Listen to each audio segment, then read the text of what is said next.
Hello guys, good morning. আজি আৰু মই ৰাতিপুৱা কাম কৰিব আহিলোঁ। ৰুটি চাহ বনোৱা হ'ল। এতিয়া আৰু ভাত বনাম।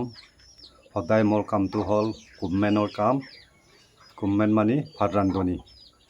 এই ৰাতিপুৱাই চাহ ৰুটি বনোৱা, দুপৰীয়া ভাত বনোৱা, ৰাতি ভাত বনোৱা। এতিয়া মই চব্জি বনাওঁ আৰু আজি চব্জিটো আছে ডাঠা কাটি ৰেডি কৰি থৈ দিছোঁ। ডাঠা চব্জি কামে মোৰ সদায় ভাত বনোৱা কাম। আমাৰ দুপৰীয়া চব্জি হ'ল মৰিচা শাক আৰু কিছুমানে কয় ডাঠা শাক, আমি কিন্তু মৰিচা শাক বুলি কওঁ। ধুনীয়াকৈ ভাজি আছোঁ এই মৰিচা শাকটো। ধুনীয়াকৈ ডাঠা শাকটো ধুনীয়াকৈ ভাজি আছোঁ, বৰ্তমান হোৱা নাই। ভাজাতে ভাজাতে লাল হৈ গৈছে ডাঠা শাক।